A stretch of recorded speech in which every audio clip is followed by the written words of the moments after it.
Some stories sweep across lifetimes, others flash by in the blink of an eye. But today's film, Once Upon a Time in Hollywood, 2019, does both, folding decades into a single pulse. We begin by stepping into the shoes of men caught between eras, relics of a Hollywood that is vanishing before their very eyes, feeling the stakes that bind their fading fame and fragile dignity. Next, we'll peel back the layers of its mystery, uncovering the symbols and secrets hidden in every frame. Then, we'll slip behind the curtain to see how it was crafted, those bold production choices, unforgettable design moments, and on-set sparks of improvisation that brought this world to life.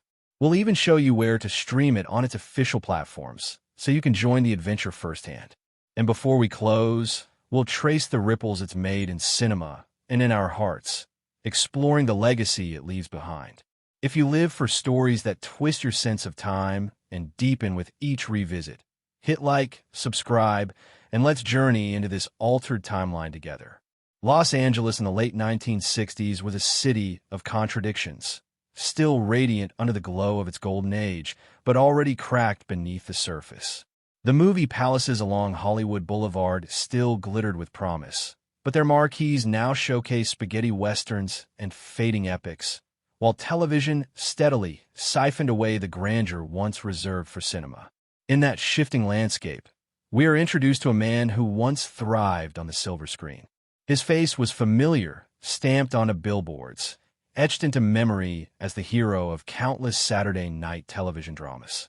Yet time is a cruel director, and now, the roles offered to him grow smaller, the shadows longer. He is an actor caught in the twilight of his career, battling the quiet terror of irrelevance. His companion in this story is not a fellow star, but a stuntman, his double, his driver, his anchor to simpler days.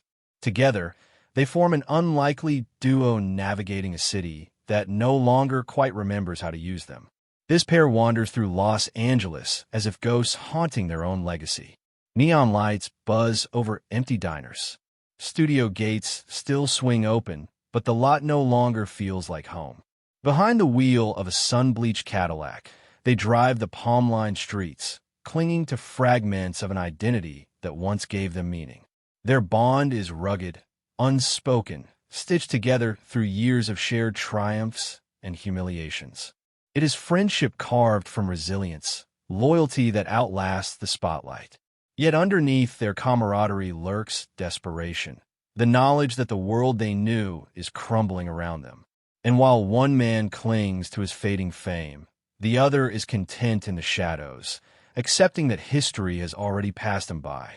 But in this same city, just over the hedges of manicured Hollywood Hills homes, another story blooms.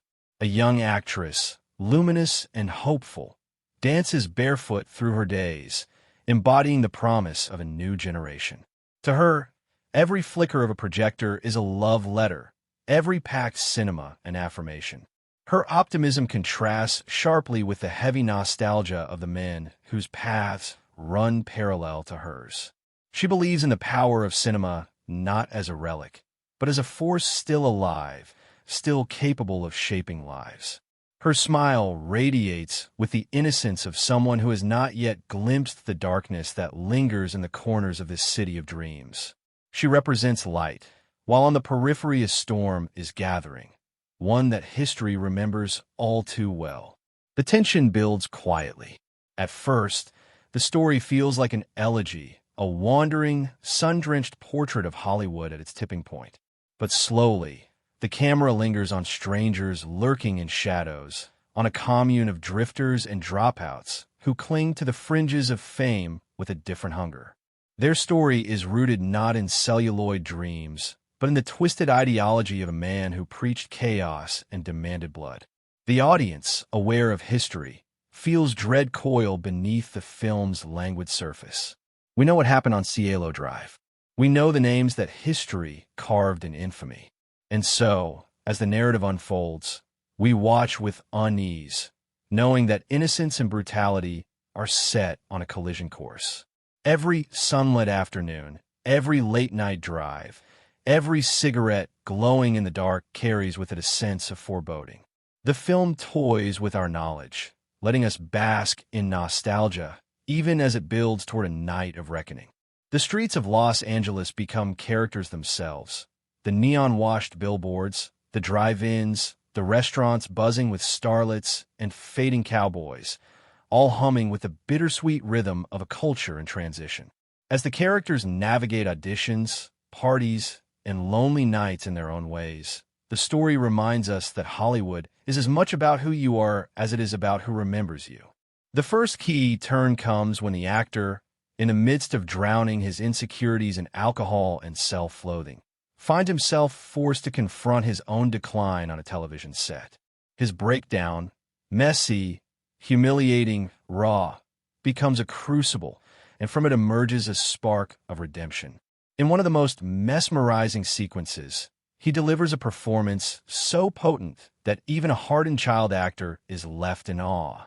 For a moment, he remembers what it feels like to command the screen, to own the craft. It is a triumph carved from desperation, a reminder that even in decline, art can burn brighter than vanity. This sequence is more than a plot point.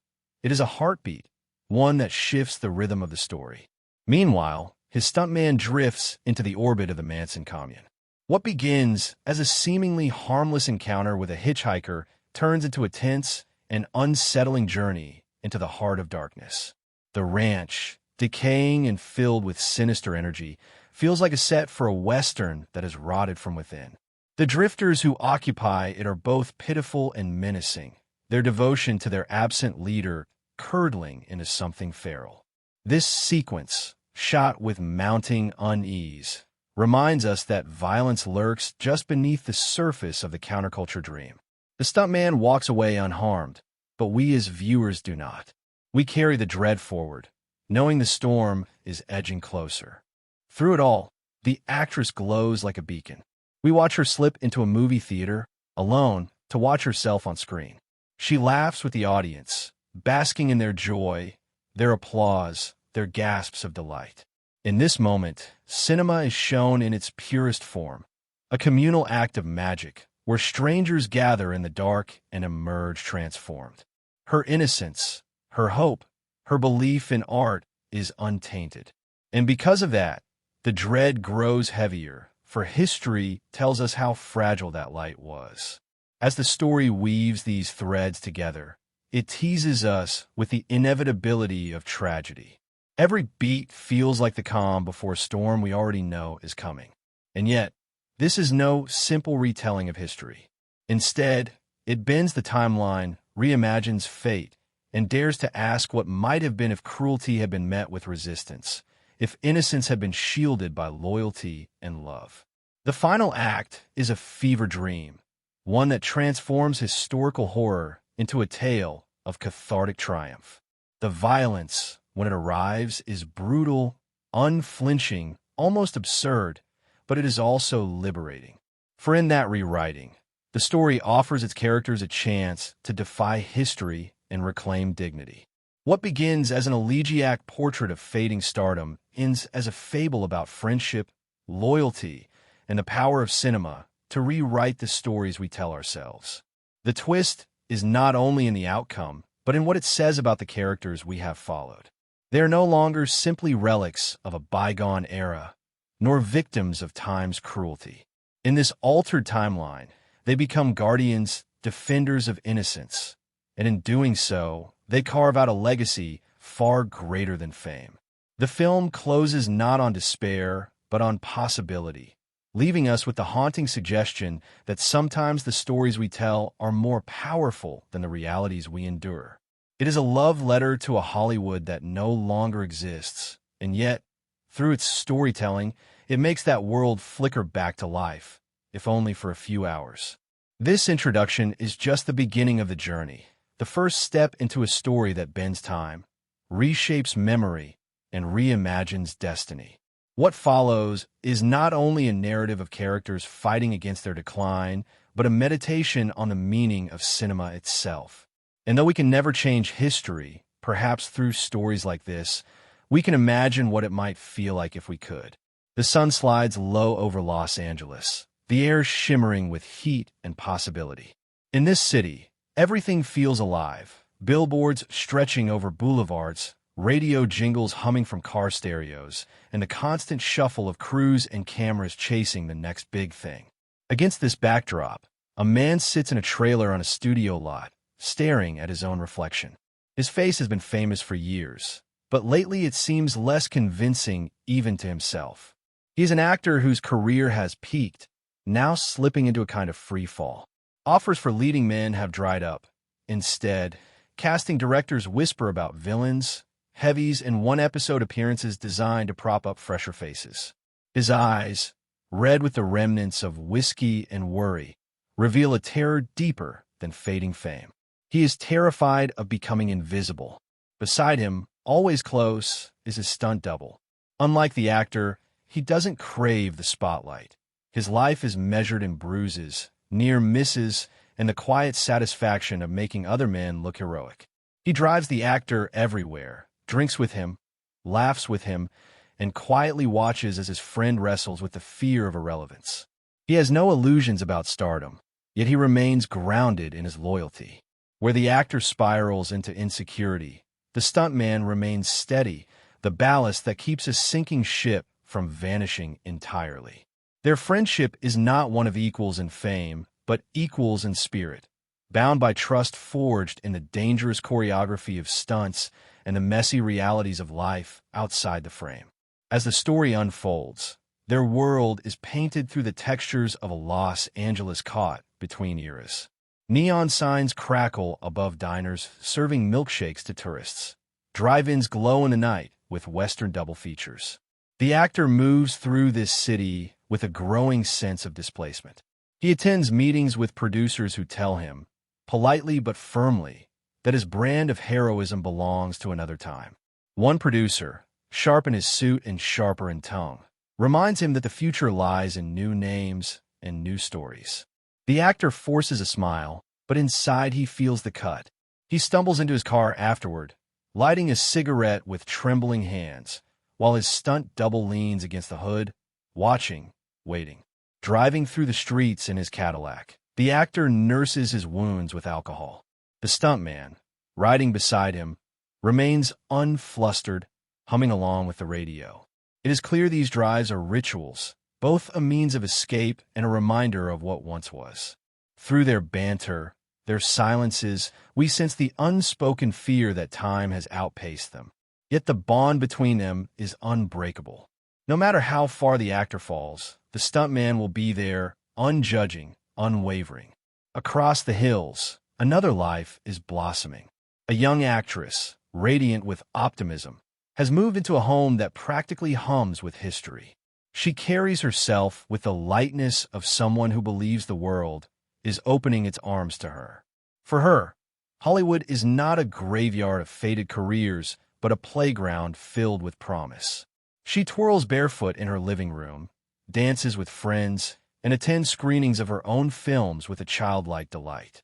She slips into theaters unnoticed, listening to the audience laugh and cheer at her performance, savoring the communal joy of cinema. Where the actor sees rejection and decay, she sees magic and possibility. Their worlds are parallel, yet utterly different in tone. The first cracks in the actor's fragile confidence appear when he is cast as a guest star in a television pilot. It is not the leading role he once commanded, but a role designed to elevate another man's status. Before shooting begins, he sits alone, staring at his reflection in the mirror, whispering lines to himself. His frustration boils over. In a moment of raw vulnerability, he lashes out at his own failures, his voice trembling with anger and shame. The stuntman, waiting outside, says nothing. He has seen this before, the implosions, the self-pity, but he also knows his friend's talent is not gone, merely buried beneath fear. On set, the actor is fragile, sweating under the lights, fighting to keep his voice steady. Then something extraordinary happens. In a scene with a precocious child actor, he taps into a vein of raw emotion. His eyes blaze with intensity. His voice cracks with desperation. And for the first time in years, he feels the fire of performance coursing through him. The crew stares, awestruck. Even the child, sharp and unsentimental, whispers that it is the best acting she has ever seen. For a moment, the actor remembers who he is, not a relic, not a failure, but an artist capable of moving people. That performance becomes a turning point, a fragile but undeniable reminder that his story is not yet finished. Meanwhile, the stuntman drifts into his own thread of the story. After picking up a hitchhiker with restless eyes and sharp edges, he finds himself drawn toward the edges of the counterculture movement pulsing through California. She leads him to a ranch that seems frozen in time, a place where wild horses graze and weathered buildings echo with forgotten westerns. Yet something feels off. The ranch is inhabited by a group of young people, their energy simultaneously seductive and menacing. They move with an eerie devotion, their smiles stretched too thin, their eyes gleaming with strange conviction. They speak of a leader who isn't there, yet whose presence permeates every corner. The stuntman is not easily rattled. He moves through the ranch with a quiet confidence, suspicious but not intimidated. Still, the tension mounts as he realizes the people there are not merely eccentric dreamers. There is something darker brewing beneath their smiles. The longer he stays, the more the unease builds, culminating in a standoff that feels like it could turn violent at any second. The air is thick with menace, the walls of the old ranch house practically vibrating with unseen tension. But the stuntman, true to his nature, walks away unscathed, his steady demeanor masking the danger he has narrowly escaped. For the audience, however, the encounter leaves a chilling residue. We know history. We know the path this group will take. Back in the hills, the actress continues her luminous journey. She attends a screening of her film, quietly slipping into the theater as strangers laugh at her jokes and cheer for her charm. Her joy is radiant, her pride untainted. This moment stands as a stark contrast to the actor's breakdowns and the stuntman's encounters with darkness. She represents what Hollywood still can be, a dream machine capable of making people believe in something larger than themselves. As the first half of the story winds deeper into its rhythms, we begin to sense the intertwining of these lives. The actor battles for his dignity. The stuntman brushes against a cult that history has taught us to fear, and the actress floats on a cloud of innocence. All three are tethered to the same city, the same industry, the same fate, though they do not yet know it. The streets of Los Angeles become the silent thread connecting them, the billboards glowing with fading stars, the restaurants buzzing with hungry dreamers, the freeways that carry them unknowingly toward the same night. The first half closes with a sense of foreboding. The actor has found a glimmer of redemption in his performance, but it feels fragile, like a candle against the wind. The stuntman has glimpsed the darkness lurking on the outskirts, though he has not yet been pulled fully into its orbit. And the actress continues to shine brightly, oblivious to the shadow creeping closer. The audience, however, knows what history holds. The dread simmers beneath the sun-drenched surfaces, waiting for the moment when it will break. This is the rhythm of the story's first movement. Sunlit afternoons that carry hidden shadows, victories that feel fleeting, friendships that carry the weight of survival. It is a tale of men caught between their past and an uncertain future, of a woman embodying hope, and of a city standing on the edge of transformation. We watch, knowing that the storm is coming, powerless to stop it, and yet entranced by the fragile beauty of the calm before its arrival. Night falls over Los Angeles with the heavy warmth of summer, and the city hums with neon electricity. After days of auditions, setbacks, and quiet victories, the paths of our characters begin to bend toward an inevitable collision. The actor, weary from self-doubt yet buoyed by his rediscovered spark, is preparing for a new chapter. He's been offered work abroad, in Italian westerns that once carried the stink of low budget and cultural irrelevance, but now offer a lifeline. His pride resists, but his fear of vanishing pushes him forward. Packing his bags, he sets off for a stretch in Europe, determined to prove he still matters. The stuntman remains behind, keeping watch over the city and its shadows, while their friendship, though tested by distance, remains intact. The months abroad are a blur of new sets, new faces, and unexpected success. The films he stars in may not carry the prestige of his earlier work, but they grant him something more precious: momentum. His name flickers again in magazines, his face returns to posters, and though he knows the industry has shifted, he feels, for the first time in years, that he is not entirely obsolete. Yet fame abroad cannot mask the loneliness that clings to him. Even as cameras roll, his thoughts drift back to the streets of Los Angeles, to the bond he shares with the man who has always been his shadow. When he finally returns, the reunion with his stuntman is bittersweet. They fall back into old rhythms, driving through the city in the Cadillac, sharing cigarettes and silences, but the cracks in their lives are more visible now. The actor, newly married, feels pressure to cut ties with the man whose loyalty has defined his life. The decision is painful, unspoken in its cruelty, and yet carried out with the resignation of someone who knows that reinvention sometimes demands sacrifice. The stuntman takes the blow quietly, masking hurt with humor, as he always has. But beneath his calm exterior lies a sadness deeper than bruises, the kind that comes from losing the role that gave his life meaning. Meanwhile, the young actress continues her ascent, radiant as ever. She hosts friends, attends parties, and dreams of projects yet to come, her home in the Hollywood Hills glowing like a lantern above the city. To her, the world feels infinite, her life filled with promise and light. But hovering just beyond her circle of laughter is the darkness we, the audience, cannot forget. History looms like a predator, whispering the horrors of August 1969, and every scene with her carries an undertow of dread. The threads converge on one fateful night. The actor, his stuntman, and his new wife return from an evening out, weary but content, while across the city, a group of drifters pile into a car with sinister intent.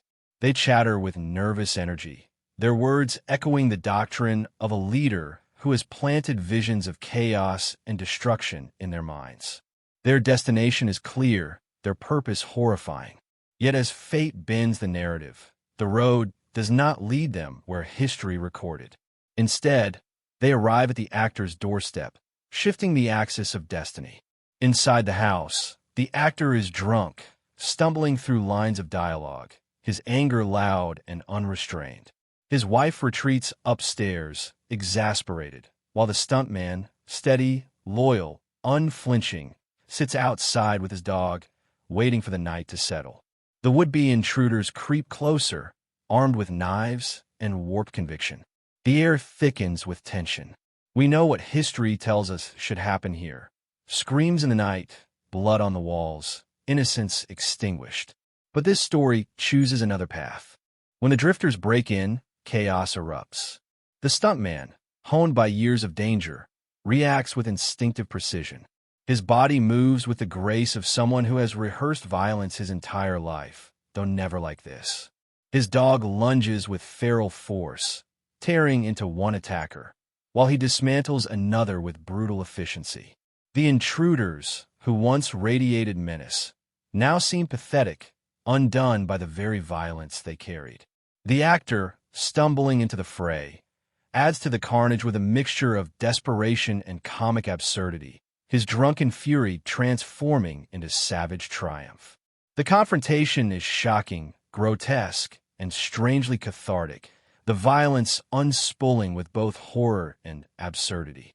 By the time silence returns, the intruders lie broken, their thread extinguished. The stuntman, bloodied but unbowed, is carried away by paramedics, his loyalty once again proven beyond measure. The actor, shaken but alive, steps outside into the quiet night. And here, the film lingers, not on despair but on possibility.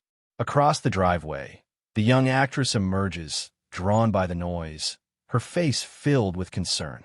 She invites him inside, her voice gentle, her presence luminous. In that moment, the actor is no longer the relic of a dying Hollywood, no longer the man terrified of irrelevance. He stands on the threshold of connection, of being seen not as a ghost of the past, but as part of a future still unwritten. The second half of the story bends history, not to erase its horrors, but to imagine a different outcome. It gives its characters a chance to rewrite their fates, to transform tragedy into triumph, despair into renewal. For the actor, it is redemption, the knowledge that, even in decline, he can still play the role of hero. For the stuntman, it is vindication, his loyalty rewarded in the most visceral way. And for the actress, it is salvation, her light preserved, her innocence unshattered. As dawn approaches, Los Angeles seems to breathe again. The city, once trembling on the edge of violence, is granted a reprieve. The neon lights still flicker, the billboards still loom, the endless hum of ambition still fills the air. But for the characters we have followed, everything has changed. They have stepped outside the boundaries of history, their lives reclaimed by the power of imagination. What began as a portrait of decline ends as a fable of resilience. The actor, no longer drowning in fear, finds a new beginning not through fame, but through connection. The stuntman, though carried off on a stretcher, embodies the kind of quiet heroism that never makes headlines but changes lives. And the actress, radiant in her doorway, remains untouched by the darkness that once threatened to consume her. The story closes with a sense of wonder, the haunting idea that sometimes cinema does not merely reflect reality, but rewrites it. In this world, the monsters are defeated, the innocent are spared, and the fading heroes are granted one last chance to shine.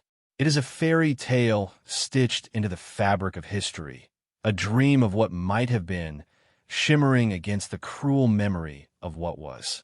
The story of this film is anchored not only in the sweep of late 1960s Hollywood, but in the fragile, complicated souls who navigate it.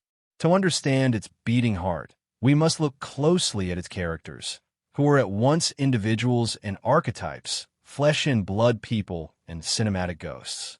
Each one carries a different weight of history, ambition, and vulnerability, and together they form a tapestry that feels both intimate and epic. At the center is the actor.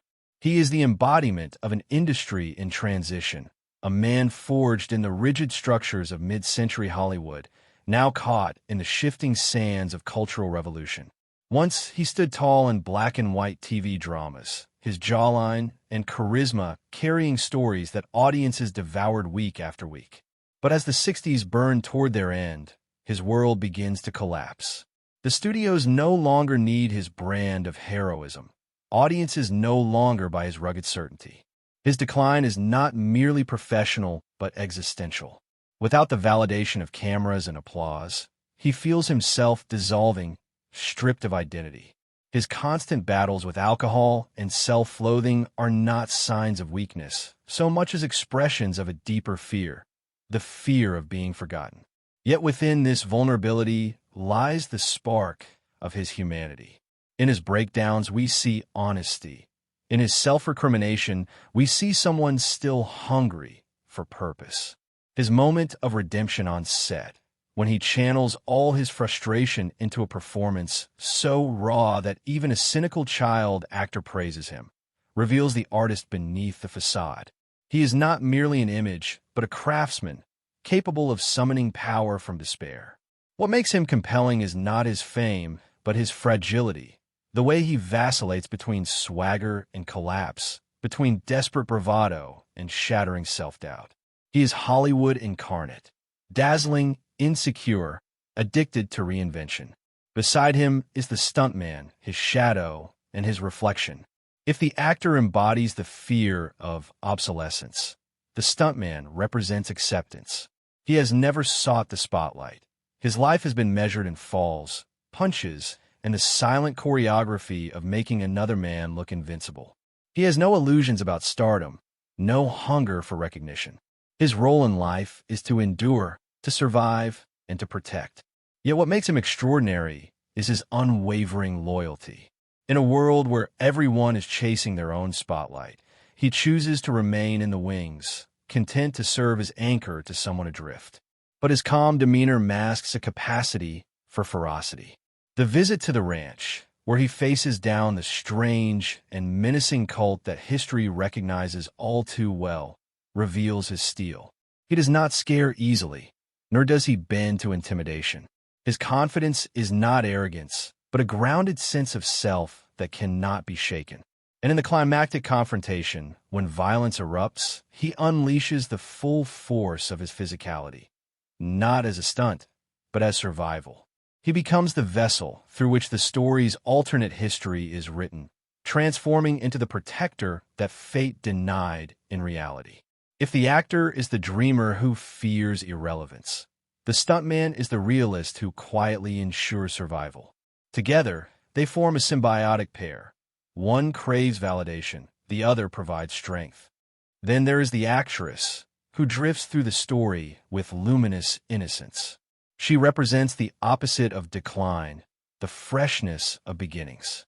Her joy at seeing her own performance on screen is unfiltered, pure. Unlike the men burdened by the past, she looks only toward the future. She is Hollywood's promise, the dream untouched by cynicism. Her home in the Hollywood Hills becomes more than just a location. It is a beacon glowing with laughter, possibility, and youth. But what makes her role so poignant is the audience's knowledge of history. We know that in reality, her light was extinguished in one of the darkest moments of Hollywood's story. That knowledge haunts every smile, every dance, every laugh. She becomes a symbol of innocence threatened by cruelty, and in the film's reimagined climax, her survival feels like salvation not just for her, but for the entire myth of Hollywood. Her character is drawn with tenderness, not as a glamorous starlet, but as a young woman savoring her craft, her life, her friendships. She is what the actor once was and what he can never be again, someone for whom every possibility still lies ahead. In her, the film captures the beauty of cinema as a shared experience. Watching her delight in the audience's reactions to her film is to witness the purest form of artistic joy. She does not need headlines or billboards. She needs only the sound of laughter and applause in the dark. On the fringes stand the figures of menace, the young followers of a cult leader who, though absent, casts a shadow over the narrative. They slink through the story like predators in waiting, their presence a reminder that innocence is never safe for long. Their charisma is hollow, their smiles unsettling, their ideology rooted in destruction. They are not merely villains, but reflections of the cultural fractures of the time, the disillusionment of a generation twisted into violence. When they arrive at the actor's doorstep instead of their historical target, it is as if fate itself bends. Their defeat becomes more than survival. It becomes an exorcism of history's horror. Each character, then, embodies more than themselves. The actor is the fading dream of classical Hollywood, desperate to remain relevant in a world that no longer needs him. The stuntman is the silent workforce of the industry, the unsung heroes whose labor props up the illusion of glory. The actress is the spirit of hope, the dream reborn, the reminder of what cinema can be at its most magical. The intruders are the shadow side of the era, the proof that dreams can curdle into nightmares. Together, they create a narrative that is not only about individuals, but about the myth of Hollywood itself, the way it builds, destroys, and reimagines lives. Their dynamics with one another reveal even more. The actor and stuntman are not simply friends. They are two halves of one existence. The actor creates the image, the stuntman absorbs the blows. The actor trembles with fear, the stuntman steadies the ground. Without one, the other falters. The actress, though not deeply entwined with them until the end, serves as the silent reason for their existence. Her survival gives meaning to their struggle. She is the innocence they preserve, the possibility they protect. The brilliance of these characters lies in their contradictions. The actor is vain yet vulnerable, arrogant yet deeply insecure. The stuntman is self-effacing yet capable of extraordinary violence. The actress is light yet shadowed by the audience's dread of history. The cultists are ridiculous in their youthful delusion, yet terrifying in their intent. No one is drawn in one dimension. Each is layered with irony and depth. By the film's end, their arcs converge in a way that feels both cathartic and haunting. The actor, who feared irrelevance, finds validation not on a screen, but in a moment of connection with the actress. The stuntman, who lived his life in the shadows, becomes the unseen savior of a dream that might otherwise have been lost. The actress, who represented innocence, walks into the future unbroken. And the villains, who once embodied the inevitability of history's cruelty, are vanquished in an eruption of absurd, almost surreal violence. In these characters, we find the soul of the story. They are not merely players in a narrative, but vessels of memory, nostalgia, and reimagination. They remind us that Hollywood is not just an industry, but a myth-making machine capable of reshaping even the darkest tragedies into tales of resilience. And in their struggles, their triumphs, and their contradictions, we glimpse the strange alchemy of cinema, the way it reflects us, redeems us, and sometimes even rewrites us. There are films that feel meticulously planned, each moment calibrated down to the smallest detail, and then there are films that breathe with accidents, improvisations, and oddities that make them feel alive. This story belongs to the latter. Its making is tangled with eccentricities, coincidences, and surprising creative choices that shape the final result in ways no script alone could. To step behind the curtain of this film is to discover a world as strange as the one it depicts, a collection of facts and anecdotes that reveal the uncanny energy lingering behind the camera. It begins with the obsession of its director, a filmmaker whose entire career has been marked by a fascination with cinema's past. He didn't just want to make a movie about Hollywood in the late 60s. He wanted to reconstruct it, down to the faded billboards, the jingles on car radios, the grease-stained wrappers in drive-thru burger joints. This was not nostalgia, but resurrection.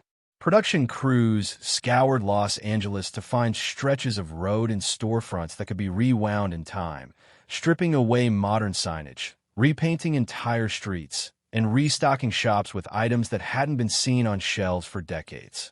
At one point, commuters driving through Hollywood Boulevard during filming genuinely believed they had fallen into a time warp. The cars became characters in their own right, with every vehicle selected to evoke both personality and cultural memory. The actor's Cadillac Coupe de Ville wasn't just transportation. It was a symbol of faded grandeur, a car whose elegance carried the weight of its owner's decline. The stuntman's battered Carmen Ghia was the opposite, humble, sturdy, understated, perfectly reflecting the man himself. And the actress's fleet of polished convertibles gleamed like an extension of her luminous spirit.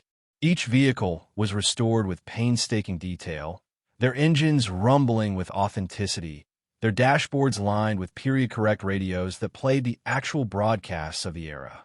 The soundtrack was not mere background noise, but a living archive. Instead of scoring the film with traditional orchestration, the director stitched together an audio tapestry of 1969 Los Angeles. Radio DJs, advertisements, commercials for products long extinct, and songs that filled the airwaves that summer. Some of these jingles were so obscure that even music historians marveled at their inclusion. In theaters, audiences were not just watching a film, but sitting inside the hum of a particular year, immersed in its textures. The strangeness lies in the effect. The film becomes a time machine, less concerned with plot mechanics than with the sensation of being alive in a world that no longer exists. Among the strangest details lies the casting process itself. The actor's role was originally envisioned with other performers in mind, each bringing different shades of decline and desperation. But once cast, the performer who ultimately embodied him reshaped the role entirely, infusing it with a mix of vulnerability and bravado, so convincing that it blurred the line between fiction and autobiography. Audiences couldn't help but see echoes of real careers in decline, real struggles with relevance. The performance was so raw that many wondered where the character ended and the man began. His counterpart, the stuntman, carried his own myths. Rumors swirled during production about the character being inspired by a real stunt double from Hollywood's golden years, a man rumored to have ties to unsavory events and whispered violence. Though the director has denied making a direct adaptation, fragments of truth cling stubbornly to the role, giving it an aura of menace beneath the charm. That strangeness intensified when stories emerged from set about the stunt performer doing nearly all his own fight choreography, sometimes pushing rehearsals into dangerous territory. The bruises visible in some sequences were not makeup. They were earned in the heat of staging. The film's treatment of violence became another curious phenomenon. For most of its runtime, it lingers in sunlight, in laughter, in the quiet melancholy of fading fame. Then, in the final act, it erupts into grotesque absurdity. The violence is not simply shocking for its intensity, but for its tonal shift, transforming a story that felt elegiac into a surreal nightmare. The strangeness lies not in the gore itself, but in its cathartic absurdity. Violence used not to horrify, but to liberate, to rewrite history in a delirious fever dream. Critics and audiences debated endlessly about whether this ending was indulgence or genius. But what cannot be denied is that it is unforgettable. Another oddity emerged from the way extras and background performers were directed.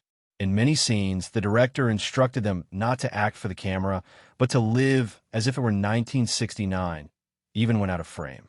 People read newspapers of the day, smoked period cigarettes, or chatted in diner booths about Nixon and Vietnam, none of which would ever appear in the film. The purpose was not practicality, but atmosphere.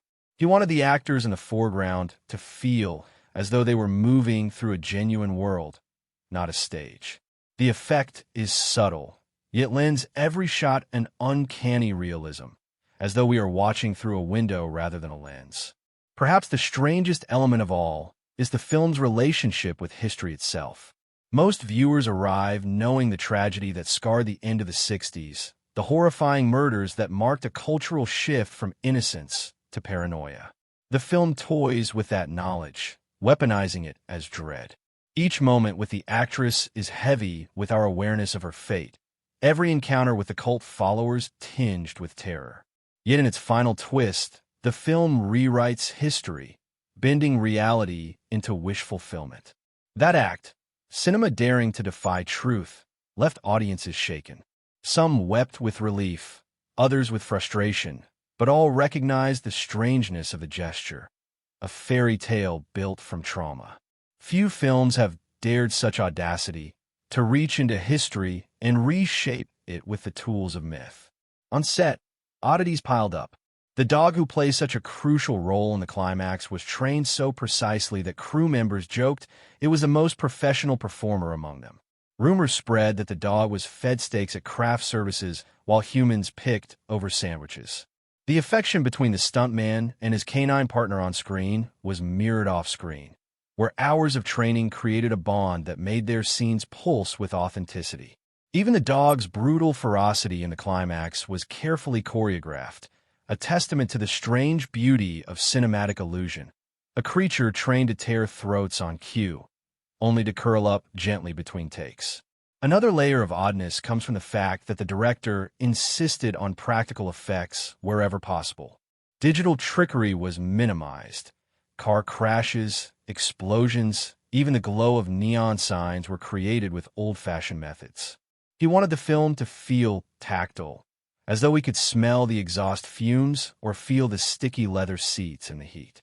In an era of slick CGI, the choice to rebuild entire city blocks, stock radio stations with vintage reels, and train a dog for months felt eccentric, extravagant, and yet utterly essential. The performances themselves carried their own quirks. One of the child actors reportedly improvised lines that shook the lead into deeper authenticity, sparking a sequence that became one of the film's most lauded. Another actor, playing a cultist, stayed in character even when cameras weren't rolling, unnerving crew members who weren't sure where performance ended and reality began. The set, in other words, became a liminal space, half documentary, half dreamscape. Perhaps the greatest strangeness is not found in isolated anecdotes, but in the film's very essence. It is a movie about endings that insists on rewriting them, about decline that finds renewal, about history that is bent until it becomes myth. Its oddities, from the meticulously recreated billboards to the absurd violence of its climax, create an atmosphere unlike any other. Watching it feels less like observing a narrative and more like wandering into a dream that belongs to both Hollywood and to ourselves. And so, the strangest fact of all may be that this film is not content to be a film. It is a ghost story, a time capsule, a rewriting of memory. It is a work of cinema that dares to ask what stories are for, whether they preserve truth or whether they save us by reshaping it. Its strangeness is not just in the trivia of production, but in its very DNA. A film that bends time, defies history, and insists that sometimes imagination is the most powerful truth of all. The story lingers in memory not only because of its plot or its characters, but because of the way it presses on the nerves of history, art, and cultural memory all at once. To approach it critically is to enter a maze of contradictions. It is both elegy and fairy tale, both critique and love letter, both historical meditation and fantasy. The perspectives it inspires are as varied as the people who watch it, and each vantage point sheds light on what makes it such a peculiar, powerful film. One critical lens is nostalgia. On the surface, the film appears to be a luxuriant homage to Los Angeles in the late 1960s. Every neon sign, every jingle on the radio, every cigarette lit on a long drive feels like a love letter to an era lost. Critics have pointed out that it is less a straightforward narrative than a sensory immersion, a reconstruction of a world so vivid that the audience feels as though it is living inside 1969. From this angle, the film can be seen as the director's most personal project, a monument to the cinema and culture that shaped him. Yet nostalgia in this story is never simple. It is tinged with melancholy, the awareness that these golden hues are about to be shattered by violence and cultural upheaval. The film invites us to bask in its dream of the past, only to remind us that history remembers the era not for its sunshine, but for its blood. Another perspective highlights its relationship with violence. For much of its runtime, the story seems almost reluctant to engage with brutality. Instead, it drifts through quiet moments. Men talking in cars, a woman dancing barefoot, a child rehearsing lines. The violence that history demands simmers beneath the surface, but does not erupt until the very end. When it does, it is shocking not only for its ferocity, but for its absurdity. Critics have debated endlessly about this tonal shift. Some argue that the violence trivializes real tragedy, turning horror into spectacle. Others suggest the opposite, that it is an act of liberation, a cathartic rewriting of history that allows the audience to imagine a world where cruelty is defeated, where innocence survives. The grotesque comedy of the climax, so brutal it borders on surreal, becomes a mirror reflecting our complicated relationship with violence in cinema itself. Do we consume it for horror? For relief? For justice? The film offers no easy answer, only a delirious collision of all three. A third lens examines the film as a meditation on masculinity. The actor and the stuntman embody two versions of male identity in crisis. The actor, drowning in self-doubt, clings to an outdated image of heroism, desperate to remain relevant. The stuntman, comfortable in obscurity, embodies stoic resilience, but also carries a whiff of menace, as though his calm hides darker instincts. Together, they reflect the collapse of traditional Hollywood masculinity in the face of cultural change. The late 60s were a time when cowboys and war heroes were giving way to antiheroes and rebels, when certainty gave way to ambiguity. Critics see in these characters the struggle of men caught between eras, unable to adapt yet unwilling to surrender. Their friendship becomes both tender and tragic, a bond that sustains them even as the world leaves them behind. The actress, by contrast, offers another perspective. She is innocence preserved, a vision of what Hollywood could still be. Her joy at seeing herself on screen, laughing with the audience, becomes one of the most poignant sequences. Critics have called it one of the purest depictions of why cinema matters, not for fame or money, but for the shared experience of storytelling. Yet her role also invites debate. Some argue that she is less a character than a symbol, idealized rather than developed. She floats through the film with lightness, untouched by the struggles that weigh on the men. Others defend this choice, seeing her as the embodiment of what is at stake. The light threatened by darkness, the dream worth preserving. Her survival in the film's reimagined history becomes more than personal. It becomes the salvation of innocence itself. From a cultural perspective, the film can also be read as a reflection on the end of an era. The late 60s marked a rupture in American culture. Assassinations, protests, the Vietnam War, the rise of counterculture, and the death of the golden age of Hollywood. This story captures that rupture in microcosm. The fading actor represents the old guard, the rising actress the new, the cultist the chaos that devoured the decade. By bending history, the film allows us to imagine a gentler transition, one where art triumphs over violence. But critics point out that this is also a kind of denial, a refusal to confront the real horror of history. The film becomes a paradox, a love letter to a past that never truly existed, a dream of innocence in an era defined by its loss. Another critical perspective focuses on the film's pacing and structure. Many viewers expecting a traditional plot were unsettled by its meandering nature. Scenes stretch out not to advance the story, but to linger in atmosphere. Long car rides, television rehearsals, the quiet joy of a trip to the movies. Some critics see this as indulgent, a director luxuriating in his own obsessions. Others see it as the point. The film is not about events, but about the texture of time, about capturing the rhythm of a city on the cusp of transformation. The strangeness of its structure mirrors the strangeness of memory itself. Fragmented, nostalgic, more interested in feelings than facts. The ending, of course, remains the most divisive point of critical debate. In rewriting history, the film raises profound questions about the role of cinema. Is art meant to preserve truth, or is it meant to heal by imagining alternatives? By sparing the actress and punishing the intruders, the story does not erase history, but offers a parallel timeline, one where the horrors of August 1969 are defanged. For some critics, this is irresponsible fantasy, an erasure of real victims.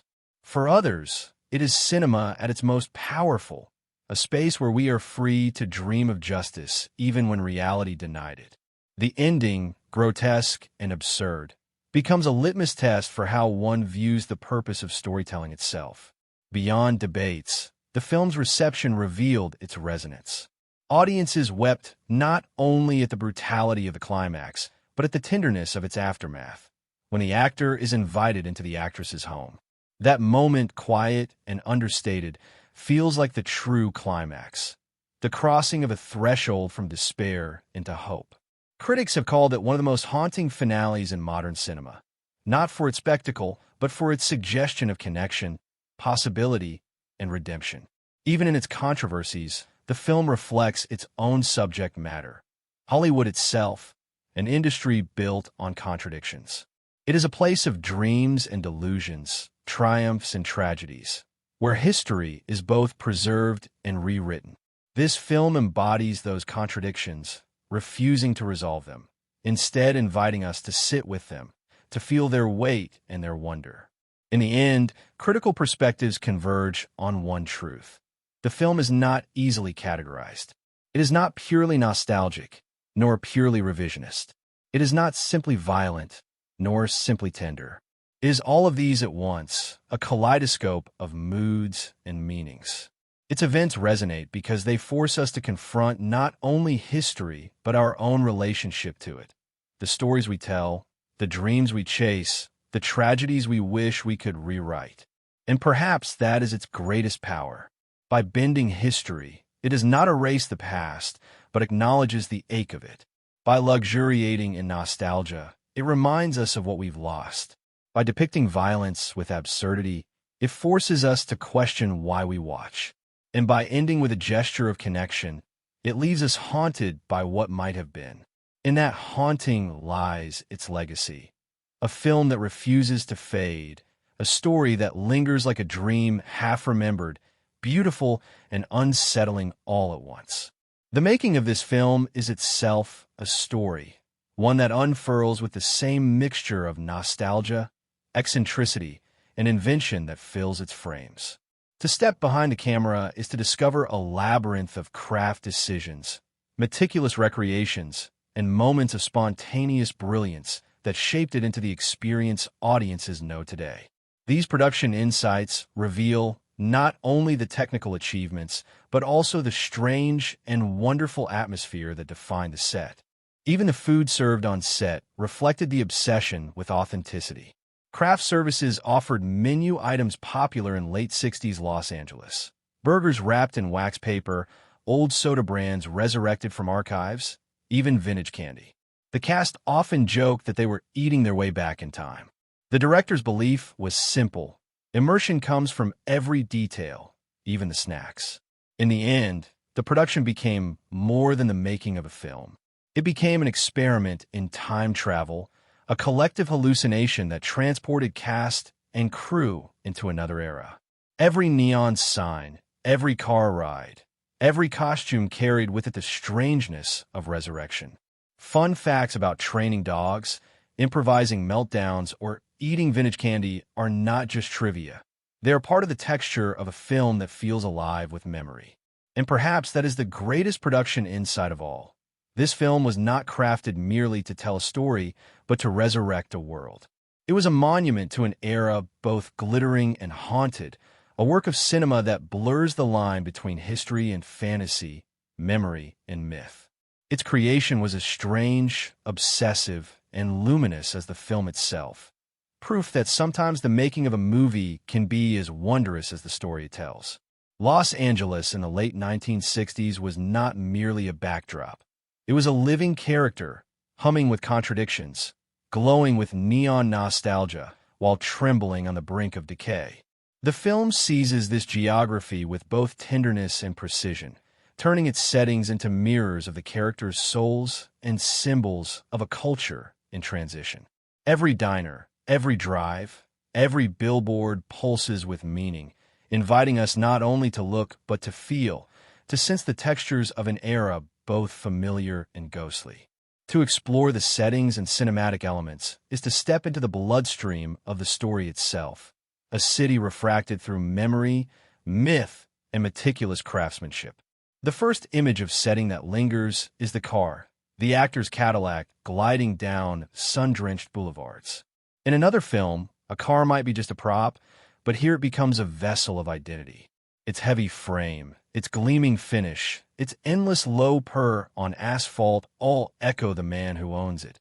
Once elegant, now lumbering, still carrying echoes of grandeur. When he and his stuntman roll through Los Angeles, we are not simply watching a drive. We are watching two men haunt their own city. The camera lingers outside the window, capturing passing neon, billboards flashing forgotten advertisements, the constant buzz of life. These drives are the heartbeat of the film, a rhythm of movement that makes Los Angeles itself a protagonist. The stuntman's humble Carmen Gia offers a striking counterpoint. Small, unassuming, and a little battered, it is the antithesis of the Cadillac swagger. When he slides behind the wheel, the camera treats the streets differently, not as boulevards of nostalgia, but as alleys of endurance. His drives take us to the edges of the city, into forgotten corners where the sheen of Hollywood dissolves into dust. Through his perspective, we encounter not glitz, but grit. Trailer parks, rundown ranches, motels that smell of mildew. His journeys remind us that Los Angeles is not only a dream factory, but a wasteland where those dreams go to die. One of the most potent settings is the ranch, once a filming location for westerns, now reduced to a decaying commune occupied by disillusioned youth. The cinematography here shifts dramatically. Where Hollywood Boulevard glitters with color and light, the ranch is drained, its hues muted, its air thick with menace. The camera creeps, holding longer on faces, on silences, on the strange smiles of those who lurk there. The geography itself feels corrupted. Barns sag, fences rot, and the once heroic landscape of Western mythology becomes a sight of dread. This is where the golden mythology of Hollywood meets its darker counter-narrative, where staged gunfights are replaced by real threats. The setting here is not passive. It breathes with hostility, its decay a mirror for the cultural rot beneath the era's idealism. By contrast, the young actress's world radiates light. Her home in the Hollywood Hills glows with music, laughter, and possibility. Her drives are marked by sunlight, her parties by joy. The camera softens around her, bathing her in warmth, lingering on her bare feet, her carefree dances. Her settings embody innocence, untouched by the menace simmering elsewhere. Even when she walks into a theater to watch herself on screen, the setting amplifies her purity. The cinema becomes a sanctuary, strangers gathered in the dark, united by laughter and applause. It is a scene that captures cinema at its purest, a collective dream, flickering on a silver screen. Cinematography weaves these settings into mood with extraordinary care. Long tracking shots follow cars through endless streets, capturing Los Angeles as a landscape of movement, always shifting, never still. Neon lights pulse with color, each hue chosen with precision. Reds that burn with both desire and danger, blues that hum with melancholy, golds that glow with nostalgia. Night scenes are drenched in shadow, yet always punctuated by sudden bursts of light. Street lamps, glowing cigarettes, television screens.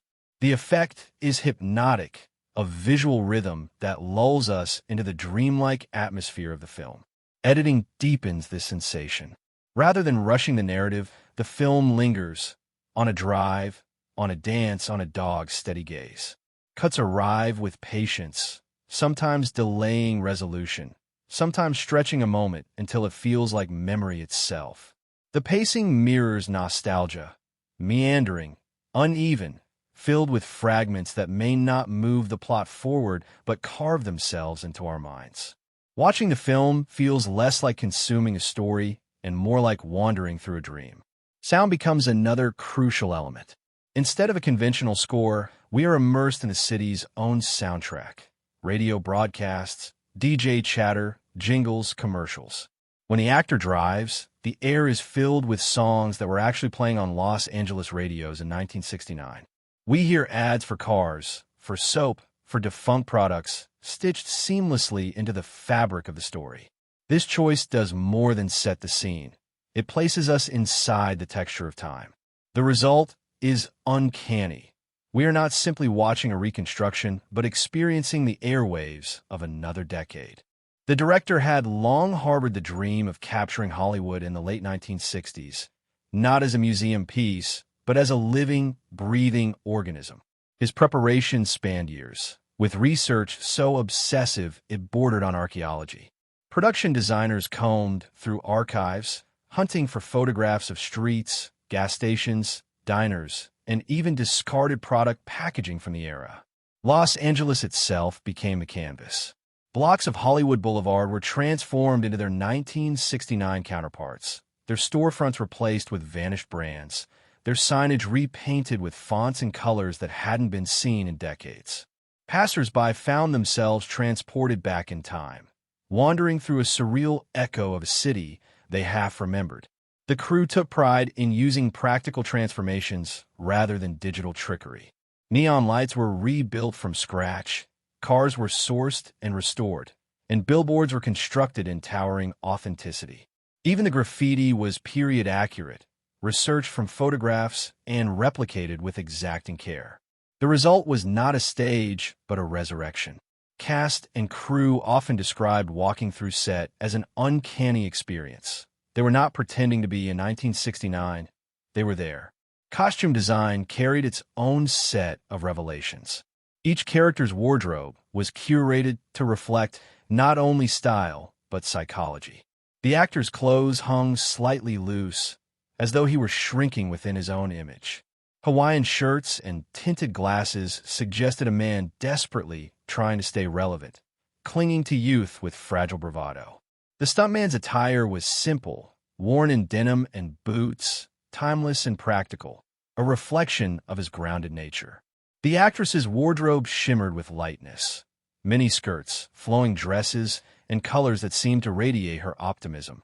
Wardrobe fittings were treated as storytelling sessions, each garment chosen to tell a silent truth about its wearer. One of the most striking elements of production was the soundtrack, which functioned not merely as accompaniment, but as a character in itself. Rather than layering modern scoring beneath the visuals, the director built the film's sonic world from actual radio broadcasts of the period.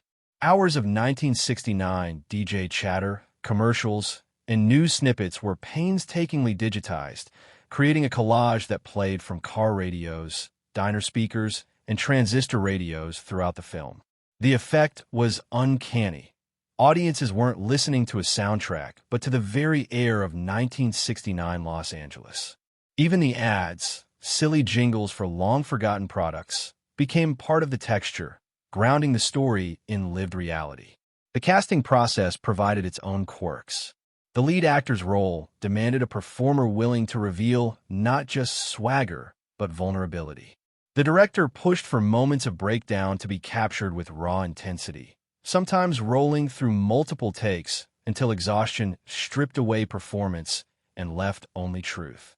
One of the most lauded sequences, his drunken meltdown in a trailer, was filmed with minimal scripting. The performer improvised curses, rants, and even moments of self-recrimination so visceral that the crew reportedly sat in stunned silence when the camera stopped. That scene, unvarnished and messy, became a turning point not just in the film, but in the actor's own career. His counterpart, the stuntman, was shaped through a collaboration that blurred character and performer. Both had reputations for physical intensity and stoic charisma, and the production leaned into those qualities. The fight sequence with Bruce Lee, staged as both homage and parody, was choreographed to highlight the stuntman's easy confidence while winking at the mythology of martial arts icons.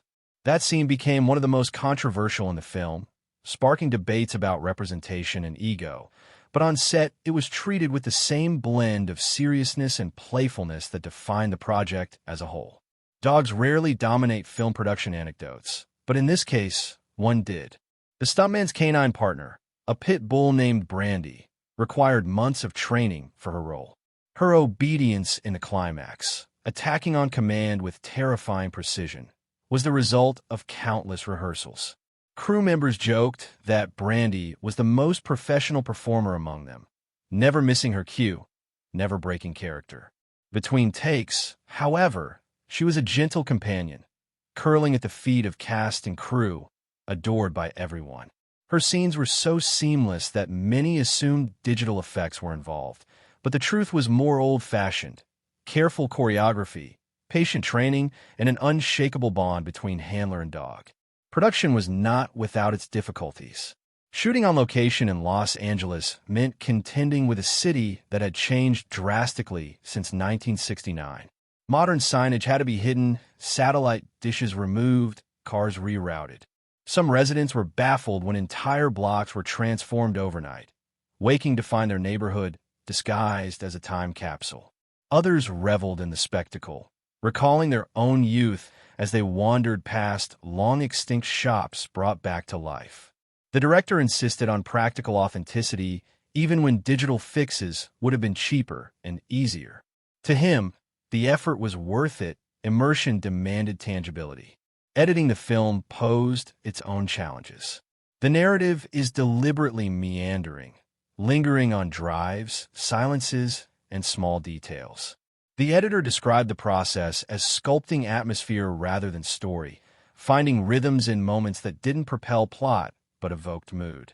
Hours of footage were trimmed, not to streamline, but to calibrate the sensation of living in that time. The result was a film that feels less like a traditional narrative arc and more like a memory, drifting and vivid, punctuated by sudden bursts of intensity. Perhaps the most daring production decision was the ending. From the outset, the director knew he would not retell history as it was. The climax was conceived as both catharsis and provocation, a rewriting of one of Hollywood's darkest nights. The choreography of violence was planned with meticulous detail, balancing brutality with absurdity. Practical effects dominated: blood packs, prosthetics, breakaway furniture, combined to create a sequence so visceral that audiences recoiled even as they laughed.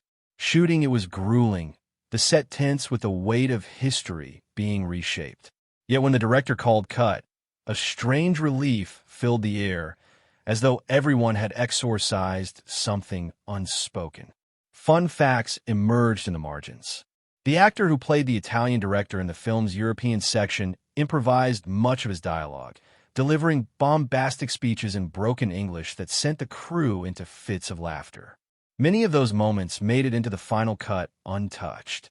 Another performer, tasked with portraying one of the cult members, stayed in character between takes, unnerving colleagues with eerie devotion. Extras working in recreated diners were instructed to live the roles fully, gossiping about 1969 politics, smoking cigarettes, and reading period magazines, even when the camera wasn't rolling. These touches, seemingly excessive, gave the production an atmosphere of uncanny realism. The climax, however, shifts every cinematic element into another register. In the final confrontation, cinematography abandons languid rhythms for frenetic close-ups and disorienting angles. Editing accelerates, slicing the violence into absurd bursts of chaos. Sound design amplifies every scream, every crash, every growl of the dog, until the absurdity of the brutality tips into grotesque comedy. The tonal shift is jarring, but deliberate. It drags us from nostalgia into nightmare, forcing us to confront violence not as history, but as cinematic spectacle. And then, just as suddenly, the film softens again. Quiet voices, gentle music, a hushed invitation into the actress's home. This tonal whiplash becomes the final punctuation mark, a reminder that cinema itself can rewrite mood, memory, even destiny. Lighting choices deepen the symbolic resonance of setting. Sunlight bathes the actress, framing her as a beacon of innocence. Neon surrounds the actor, framing him in artificial glow, a man sustained by illusions. Shadows cling to the stuntman, framing him as the bridge between both worlds, part of Hollywood glamour, part of its grit. At the ranch, lighting collapses into gloom, every corner filled with menace. Each environment is carved by light, turning geography into psychology, spaces into states of being. Even props and background details carry weight. Billboards advertise films that existed, long forgotten, reminders of an industry always shedding its skin. Magazines scattered on coffee tables display stars whose names now gather dust. Televisions flicker with commercials and shows that once shaped culture, but now serve as relics. Every detail whispers that this world is both alive and already gone, preserved in amber even as it unfolds. The film's Los Angeles is not an exact replica of history, but a heightened, dreamlike version. It is how memory works, brighter in some places, darker in others, filled with details that may or may not have mattered, but now seem essential. The settings are soaked in longing, not for truth, but for the feeling of a world slipping away. By inhabiting those spaces, cars, theaters, boulevards, ranches, we inhabit the very tension between memory and myth. The cinematic elements, camera work, editing, sound, lighting, do not simply illustrate this world but breathe it into being. They make Los Angeles a labyrinth of contradictions, radiant yet rotting, nostalgic yet menacing, alive yet haunted. The city becomes a mirror of its characters, each street corner reflecting decline, resilience, innocence, or menace. By the end, we realize that we have not just watched a story unfold. We have wandered through a dreamscape stitched from memory, history, and imagination. And perhaps that is the truest achievement of the film's setting and cinematic elements. They remind us that cinema itself is a city, a place built of streets we can wander, sounds we can hear, lights that bathe us, dreams that lure us in. The film doesn't simply show us Los Angeles in 1969. It makes us live there, if only for a few hours, haunting and haunted, basking in neon and trembling in shadow. Behind every film lies a second story, the one lived by its makers. For this project, that behind-the-scenes story is as strange and layered as the film itself. A tale of obsessive craftsmanship, unpredictable accidents, and bonds forged under the hot California sun. To understand it is to realize that the film wasn't just shot in Hollywood. It was a production that turned Hollywood itself into a stage, bending the city and its history into an elaborate illusion. From the start, the director's vision was unusual. He insisted that the film be more than a recreation of 1969. He wanted a resurrection. Production crews became archaeologists of nostalgia, sifting through archives for store signage, billboards, even matchbooks from vanished restaurants. Entire blocks of Hollywood Boulevard were shut down, stripped of their modern facades, and rebuilt as their former selves. To residents watching from sidewalks, it was a spectacle. One moment the 21st century, the next a time machine set humming. Some drivers caught in traffic swore they felt they had slipped into a different year entirely. This transformation demanded cooperation from the city itself. Los Angeles, often reluctant to halt its endless flow of cars, granted permits for some of the most ambitious location shoots in recent memory. Crews worked overnight, laying down period-correct posters and repainting storefronts, only for the next morning's traffic to roll past them like ghosts moving through a bygone age. Extras in 60s costumes strolled sidewalks, while real passers-by pulled out phones to capture the eerie overlap of timelines. It was as if two versions of the city, past and present, had collided, with cameras capturing the collision. Inside the production, cast dynamics shaped the rhythm of work. The actor and stuntman at the film center had developed a rapport that mirrored their characters' relationship. On set, they teased one another, shared cigarettes between takes, and slipped into conversations about careers, fears, and fame. Their chemistry was no accident. The director encouraged them to spend time together off-set, driving the city in the Cadillac, rehearsing in living rooms, even improvising scenes that never made it to screen. By the time cameras rolled, their camaraderie was not performance, but lived reality. Crew members often remarked that they seemed less like co-stars than like brothers. The actress, by contrast, brought a different energy. Light, effervescent, she floated through production with the same innocence she portrayed on screen. Yet she was also meticulous, researching her character's real-life counterpart, studying her mannerisms, reading interviews, and even listening to the same record she loved. Her portrayal was not mimicry, but embodiment, a kind of living tribute. On set, her scenes were treated with unusual reverence. Even the crew, often cynical after long days, grew quiet when she filmed her sequence in the movie theater, clapping softly along with the on-screen audience as though the boundary between fiction and reality had dissolved. One of the most talked about behind-the-scenes moments was the filming of the Bruce Lee sequence.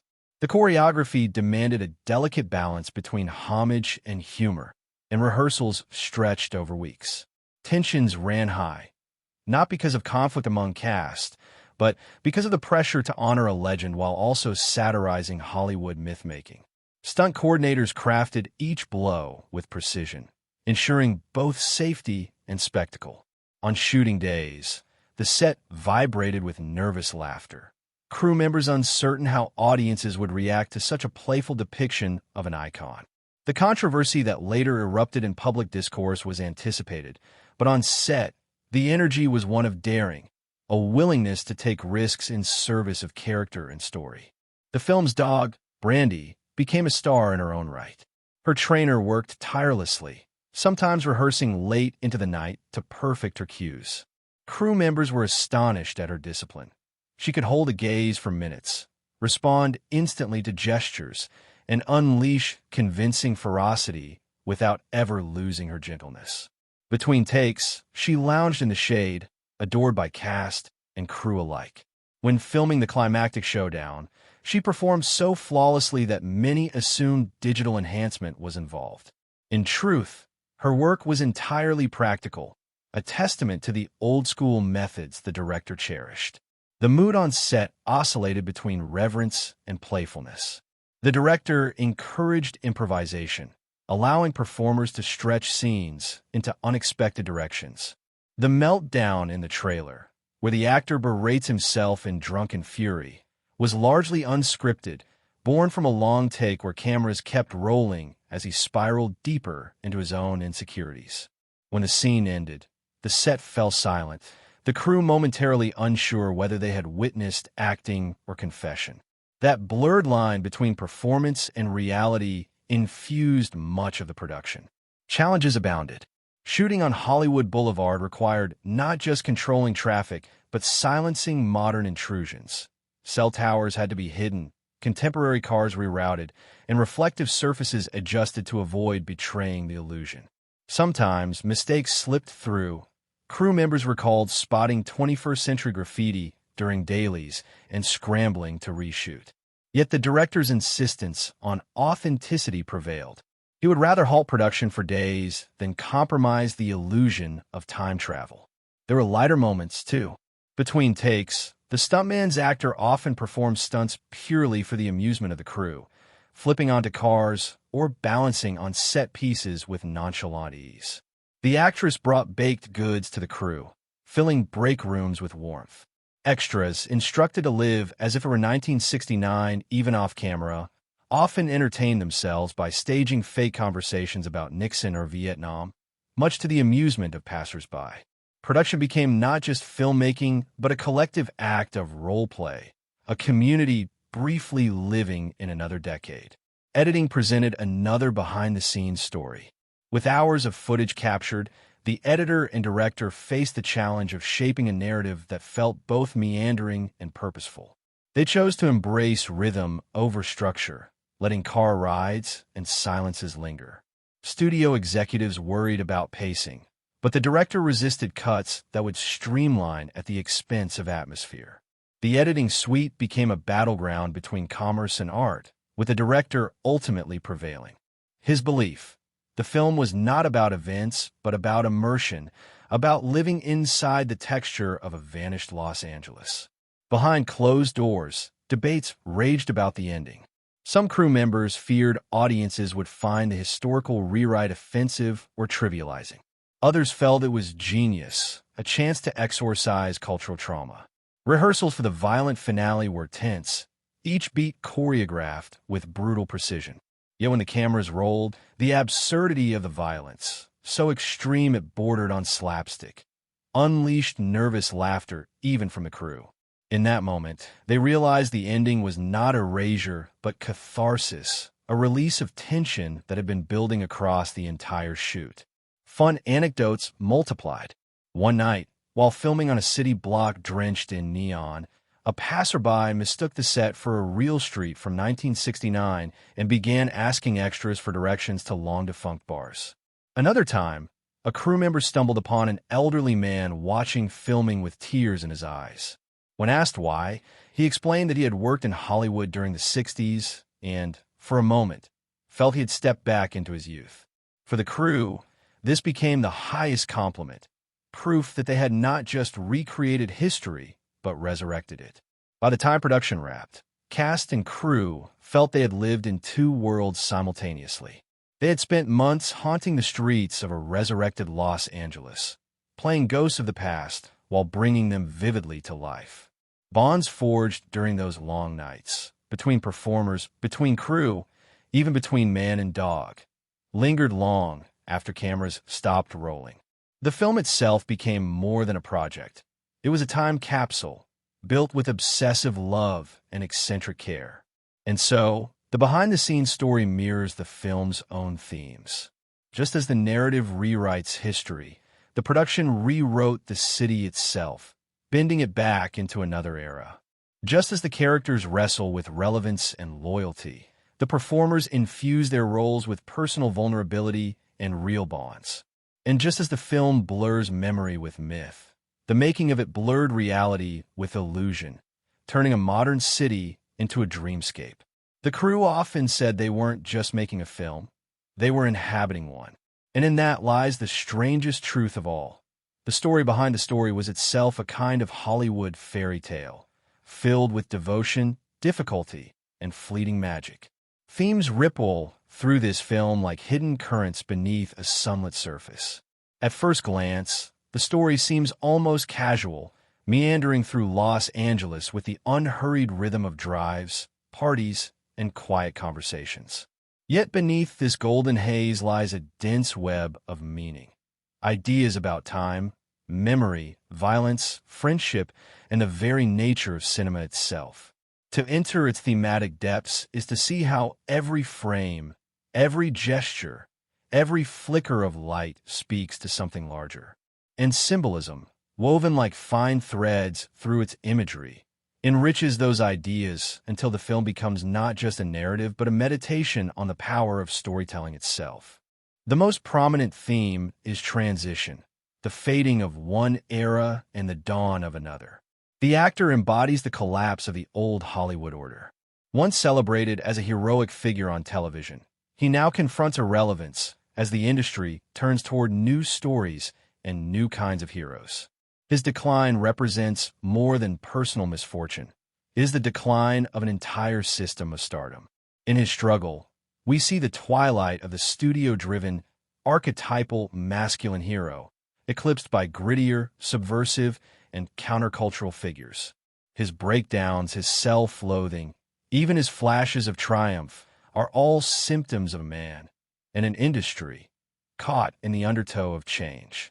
By contrast, the actress symbolizes the birth of something new.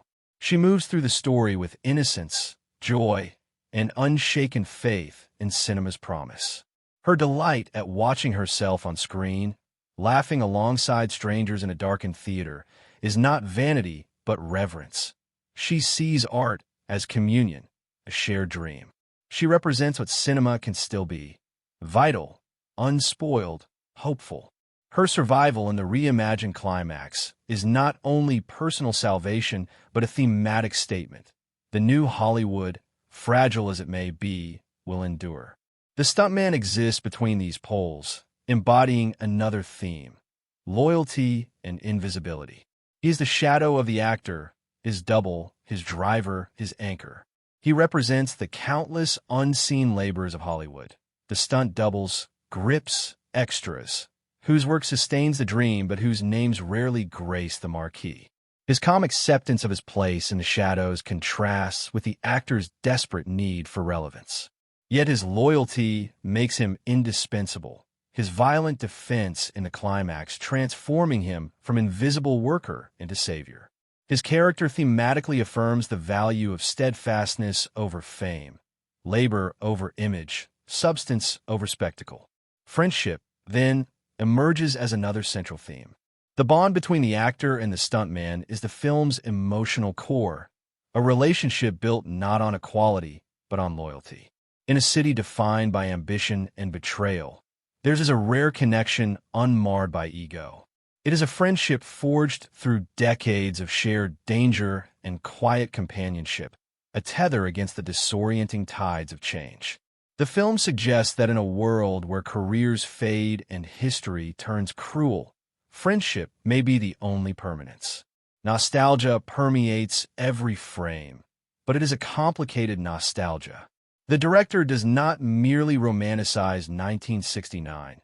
He resurrects it with obsessive detail, allowing us to bask in its music, its neon, its cinema. Yet this nostalgia is haunted because we know what history holds. Every smile of the actress, every carefree dance, every billboard glowing in twilight is tinged with dread. Nostalgia here is double-edged. It comforts, but also reminds us of loss. The film becomes a meditation on memory itself, the way we long for what was, even as we know it was never as golden as we remember. Violence is another theme, woven with irony. For most of the film, violence is absent, deferred, simmering beneath the surface. We anticipate it because history tells us it must come. When it does arrive, it erupts with grotesque excess, turning horror into absurd spectacle. This inversion forces us to confront our own expectations. Do we crave violence as justice? As catharsis? As spectacle? The film does not condemn nor celebrate, but complicates, showing violence as both terrifying and liberating. By rewriting history through brutality, it transforms tragedy into survival, but it also implicates us in the pleasure of that reversal. Symbolism enriches these themes. The Cadillac, sleek yet aging, symbolizes the actor himself, once a symbol of power, now a relic clinging to relevance. The stuntman's Carmen Gia, modest and enduring, symbolizes humility, survival without grandeur. The ranch, decaying and filled with menace, symbolizes Hollywood's discarded myths, the Western frontier rotted into cultish violence.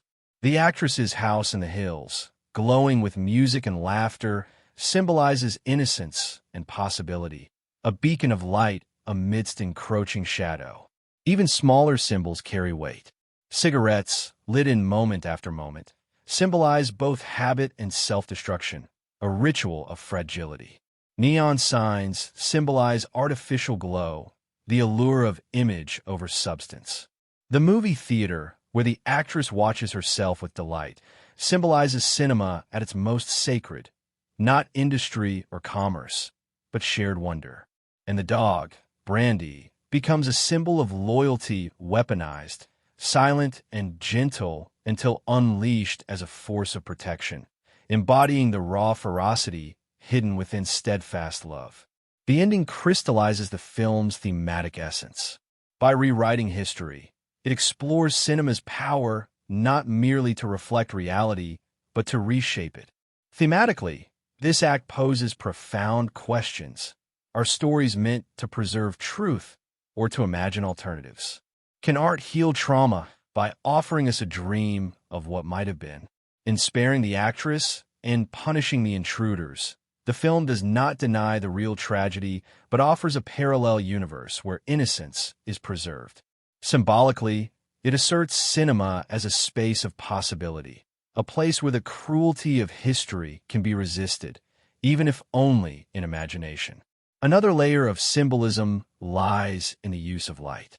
The actress is bathed in sunlight, her every scene radiating warmth. The actor is often framed in neon, glowing but artificial, his light borrowed and fading. The stuntman drifts between shadow and glow, a liminal figure. And the ranch, cloaked in gloom, embodies the encroaching darkness of the era. Light becomes a language, charting the moral and emotional geography of the film. Critics have also noted the film's meta-symbolism. It is itself about Hollywood telling stories about Hollywood. The actor's struggle for relevance mirrors the industry's struggle to adapt to changing audiences. The stuntman's invisibility mirrors the hidden labor behind the glamour. The actress's innocence mirrors the idealized dream Hollywood sells. And the rewriting of history mirrors cinema's ability to manipulate memory. The film is both about Hollywood and an act of Hollywood myth-making, simultaneously exposing and indulging in the illusions it critiques. The theme of time threads through it all. The film is obsessed with endings and beginnings, with twilight and dawn. The actor is twilight, the actress is dawn, the stuntman is